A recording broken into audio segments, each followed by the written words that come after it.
दोस्तों आप सुने रविवार का प्रदोष व्रत कथा। श्री सूत जी बोले, हे विचारन बने ज्ञानियों, आप शिव के परम भक्त हैं। आपकी भक्ति देखकर मैं व्रती पुरुषों की कथा कहता हूँ। एक गांव में अति दिन ब्राह्मण निवास करता था। उसकी साध्वी स्त्री प्रदोष व्रत किया करती थी। उसे एक ही पुत्र रतन था।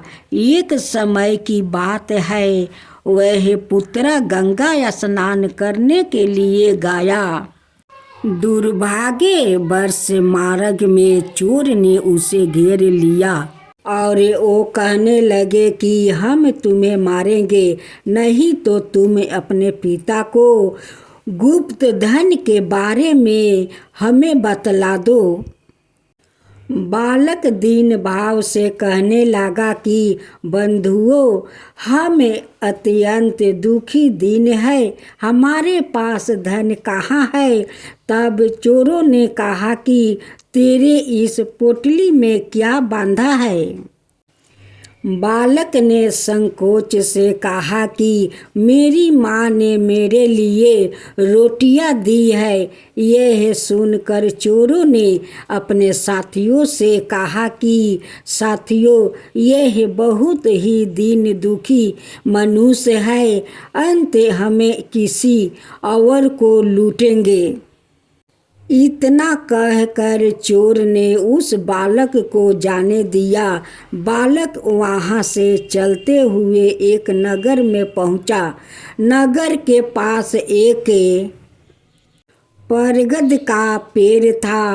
वो बालक उसी बरगद के वृक्ष के छाया में सो गया।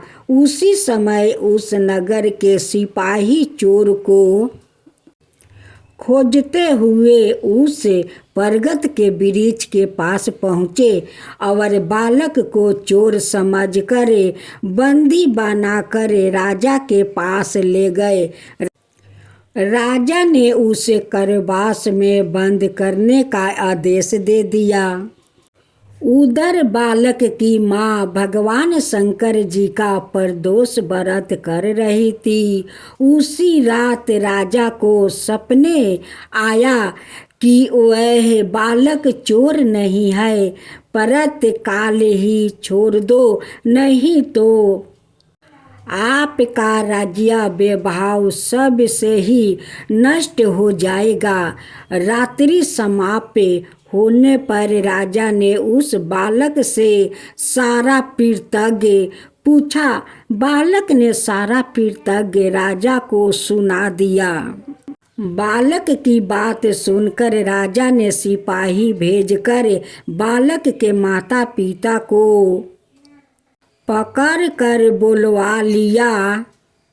राजा ने जब उन्हें भयभीत देखा तो कहा कि तुम भय मत करो, तुम्हारा बालक निर्दोष है।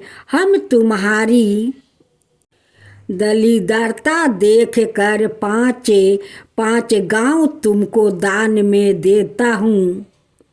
शिव की दया से ब्राह्मण परिवार अब आनंद में रहने लगा। इस प्रकार जो कोई इस व्रत को करता है उसे आनंद प्राप्त होता है। प्राचीन काल में एक बुढ़िया रहती थी। वह नियमित रूप से रविवार का व्रत करती।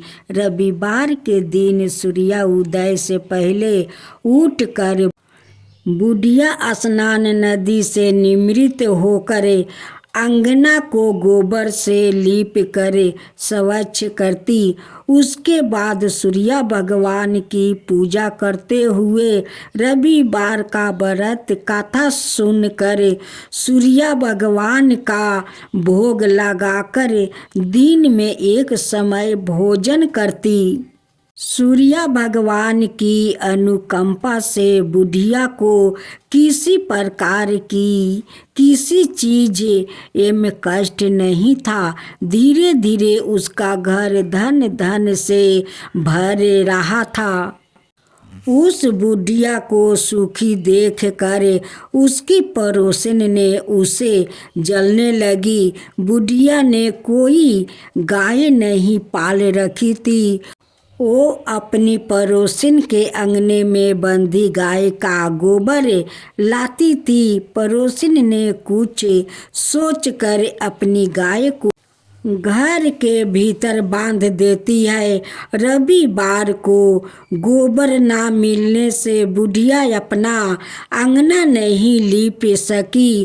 अंगना ना लीप पाने के कारण उस बुढ़िया ने सूर्य भगवान को भोग नहीं लगाया और उस दिन सवाए भी भोजन नहीं किया। सूर्यास्त होने पर बुढ़िया भूखी प्यासी सो गई। प्रातःकाल सूर्य उदय से पूर्व उस बुढ़िया की आँख खुली तो वह अपने घर के आंगना में सुंदर गाय और बछड़े को देखकर हैरान हो गई। गाय को आंगना में बांधकर उसने जल्दी से उसे चारा लगाकर खिलाया। पड़ोसिन ने उसे बुढ़िया के आंगना में बंधी सुंदर गाय और बछड़े को देखा तो वह उससे और अधिक जलने लगी।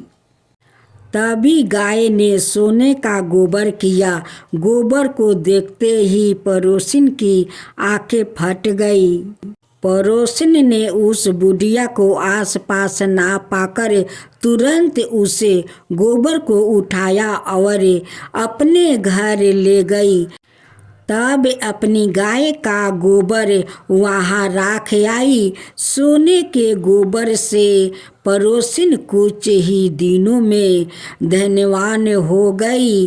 गाय प्रतिदिन सूर्य उदय से पूर्व सोने का गोबर किया करती थी और बुढ़िया के उठने के पहले पड़ोसिन उस गोबर को उठाकर ले जाती थी।